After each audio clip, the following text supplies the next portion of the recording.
the title, Are You an Everyday Hero? The scripture comes from James chapter 1, verses 2 through 4.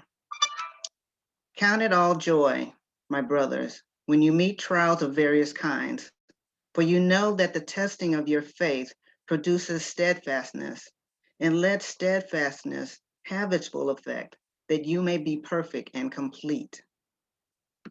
So as I read this scripture, to me, it's like a call to action. It speaks of how we should seek joy when the trials come. And we're all familiar with life's trials and tribulations.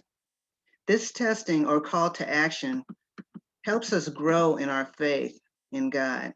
And it is through this faith and persistence that we begin to work with our God self, which leads us to step into our perfection and accomplish our dreams. So as we celebrate Memorial Day tomorrow, we remember the men and women who have died during military service protecting this country. We honor the commitment of those brave men and women, the steadfastness they displayed while serving their country, because we can truly learn from them in ways that can inspire us all, even today. Let's start by examining what happened as a result of the events on December 7th, 1941. Now, we're all familiar with that date, known as the day that will live in infamy. Well, we always hear about how our brave troops went on to fight many hard-fought battles and eventually won the war. What we don't hear much about is the fact that there was a hidden army right here in America. Unbeknownst to our enemies, this army seemingly came out of nowhere to help win the war. It is said that when Hitler and his Nazi allies were planning their strategy for a world at war, their impression of the United States was that they could be easily dominated in combat. The US's initial reluctance to get involved in the war didn't help that perception very much. So when Hitler's experts came back with a report that read that the US had no dominant army, navy, or air force in their eyes, they saw no initial threat. They felt that wars were won with manpower and that the US's numbers were limited based on the ratio of soldiers to workers, which they felt played right into their hands. And legend has it that during one Nazi war strategy session, the question was asked, and I quote, "Have any of you considered the possibility of US women increasing its labor?" In which the room broke into laughter. Their top strategist remarked, "Come on, the women of America spent more for cosmetics than their Navy did for ships, and spent more for silk stockings than their Air Force spent on airplanes. They're a bunch of cocktail drinkers, pleasure lovers, just an array of playgirls." And that was a quote. This Nazi concept of American women being unfit for any meaningful labor was truly insulting to all females, even today. During that same exchange, Hitler bragged about how, on the contrary, German women were good wives and mothers and how they should have more babies for the Third Reich. My view on this is, boy, oh boy, don't ever underestimate the heart, resourcefulness, and determination of a woman. So as a result of the events at Pearl Harbor, American women, also known as the Hidden Army, or the United States Untapped Labor Force, decided to spring into action. This war not only redefined the world's perception of women, but changed women forever, all while transforming our nation. There was even a famous recruitment poster for women of a female factory worker who was flexing her muscle, calling on all women to join the war effort with a declaration stating, "We can do it." So women on the home front, young and old, from all backgrounds, responded to this call to action by stepping up to fill traditional male-dominated jobs such as construction machinery, taking roles in lumber and steel mills, and doing physical labor such as unloading freight, making munitions, artillery inspectors, aircraft welders, sheet metal assemblers, and mechanics of all kinds. Another 350,000 women who served in uniform both at home and abroad with the Women's Army Corps, along with the Navy, Marine Corps, and Coast Guard reserves. And to everyone's surprise, many of these women soon realized for the first time in their lives that they enjoyed the independence, freedom, and sense of accomplishment that working provided. So getting back to Hitler's remarks, he and his colleagues felt that American women cared more about their makeup and stockings to be a factor in than to it just wasn't going to be a factor in any war effort, is what they felt. His fellow officers even laughed at the suggestion. Well, I tell you, take that, Mr. Hitler. US women shocked the world by shattering the notion that females were only good in the kitchen. No one could have predicted that a hidden army of women, no doubt, could propel the United States into becoming a superpower admired around the world. I'll bet you and your so-called advisors must have felt pretty sick to your stomach when you realized the massive miscalculation you made by underestimating the resiliency and potential of US women's labor, and really the labor of women all over the world. These brave women of the Hidden Army not only stepped up to the plate when they were called, but they made history in the process, paving the way for the next generation of women to come.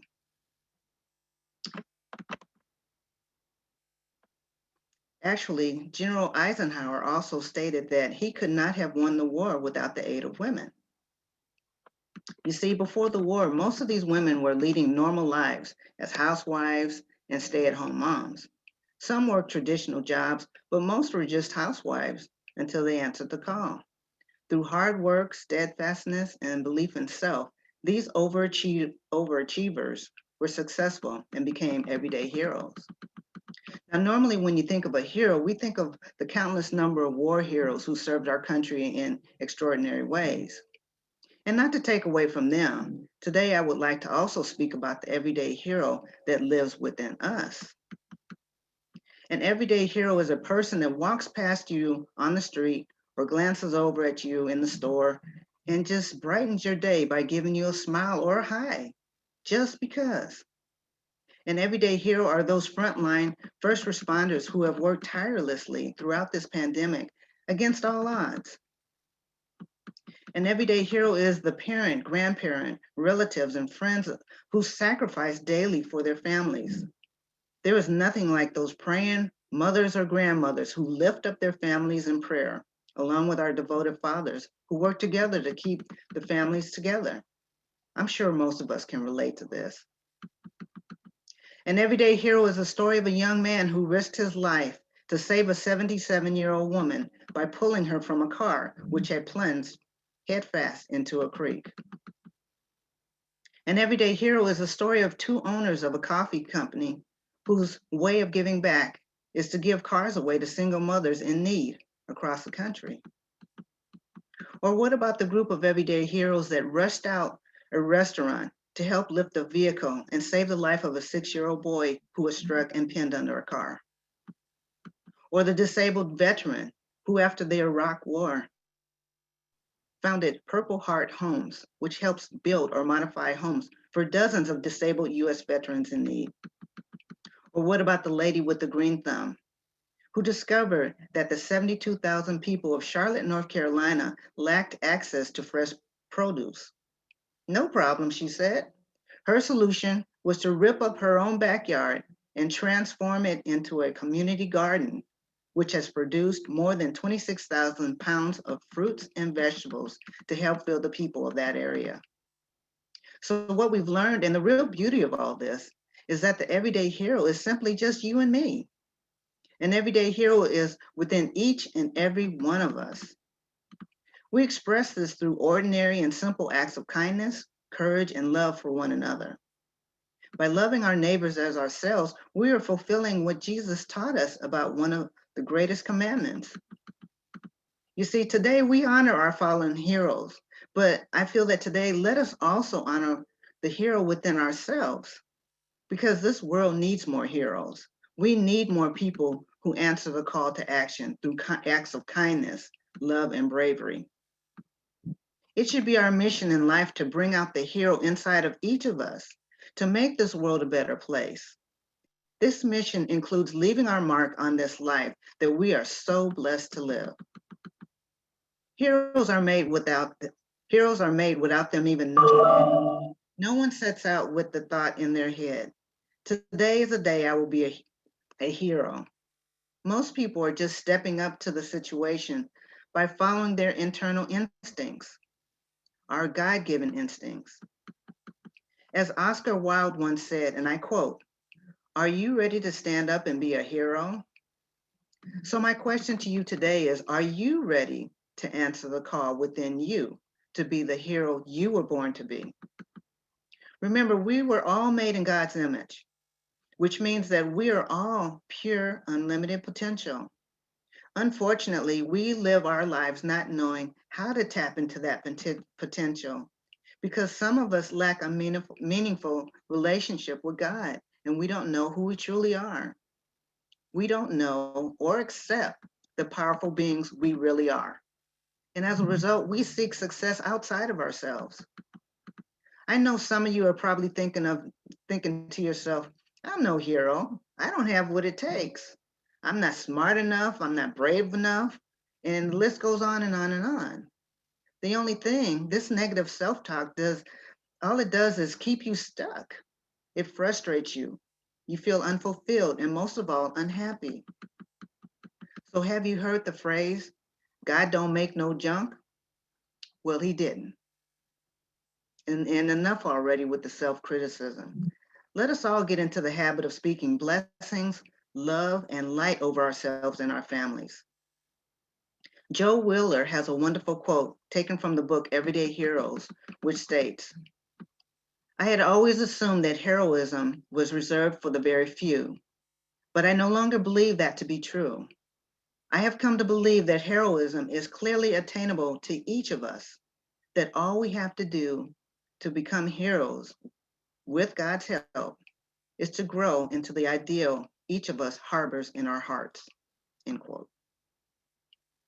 So you see, we are all descendants of royalty, kings, queens, gods and goddesses.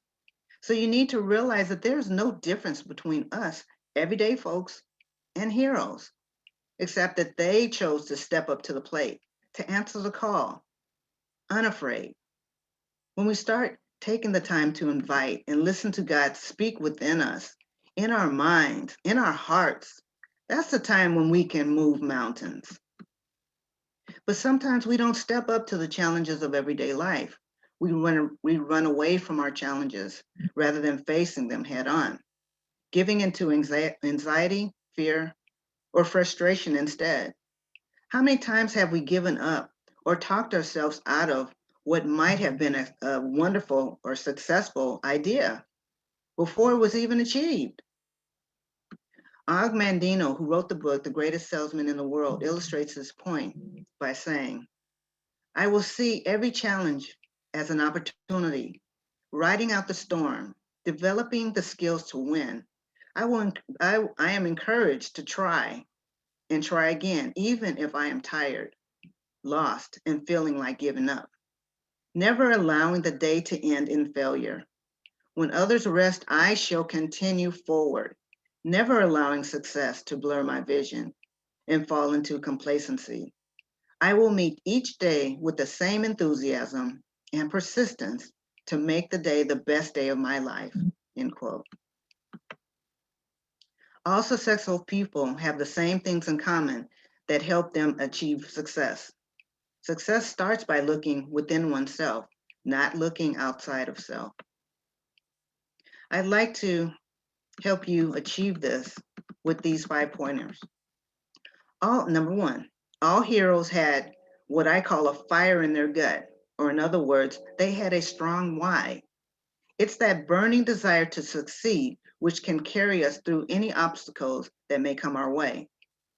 Quiet the mind and consult the God within. And if your why or your fire is strong enough, you will find a way to meet your goal. Number two, identify your pain and pleasure point. See, we as human, it's natural for us to try to avoid pain, even though you know, it's working through the pain that leads us through that helps lead us through the change. So identify and focus your mind on the pleasures of bringing your goals into fruition and the pain of not achieving it. Number 3, have the self-discipline, energy, and focus needed to getting into the habit of doing things deliberately and on a daily basis until you reach that goal. Number 4, have faith and courage in yourselves. In all that you do, imagine yourself and act as if you've already succeeded before the fact. And number 5, have a positive attitude because faith in God helps our knowing that everything is possible to us if we dare to believe it. So in conclusion, we've learned that we all have within us the potential to be an everyday hero. So let us be inspired by this wonderful quote from the book, The Mount of Olives.